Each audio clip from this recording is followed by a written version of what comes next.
If you have ADHD or you think you may have ADHD, you're drowning in inattention, maybe losing focus, forgetting crucial tasks, and just getting distracted by everything around you.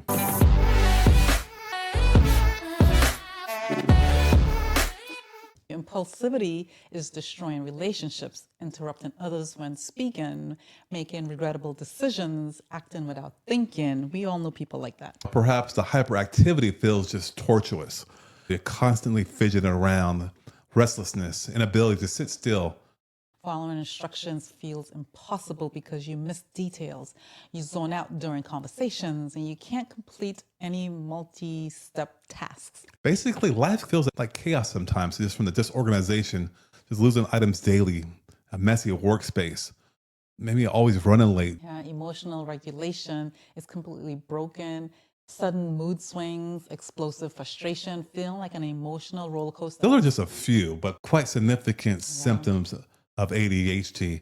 And a lot of times when you feel that, what's the first thing you do is go to see the doctor. And they treat the ADHD symptoms like permanent brain chemistry problems, which require lifelong medications. Stimulants like those type of medications, which you hear a lot of people are on. Yeah.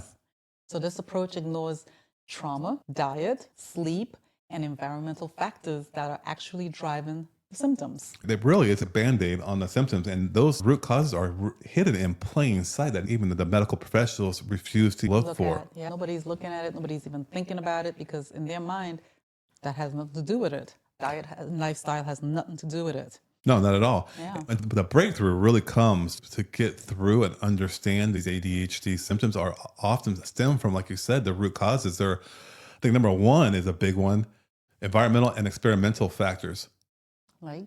Like childhood stress, trauma growing up from the physical, it could be sexual trauma, it can be emotional abuse, substance abuse, abandonment. Yeah. Something in the childhood just triggered something that just doesn't sit right.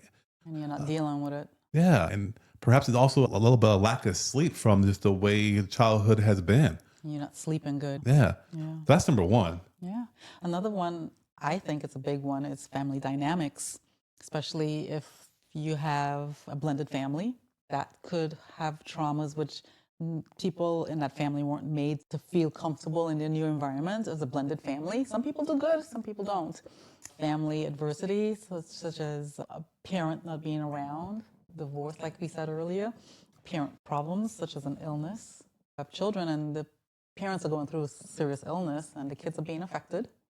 Unemployment from the parent, financial issues, an injury, any of those little things could throw off family dynamic. Yeah, the big one too is in the modern day and age, the dad's not around, traveling or divorce, or that can have a really big impact on just how you would feel and operate in that environment.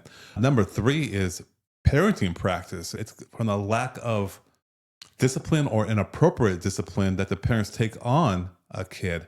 Parents don't take care of themselves these days, and they really need to take care of themselves to show the kids exactly how to maintain calmness and set good examples.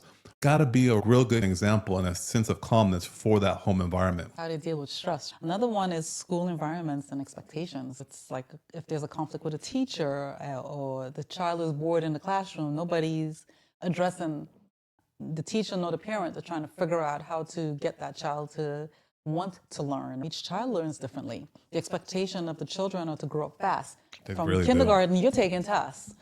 That's really true, because you gotta let kids be kids.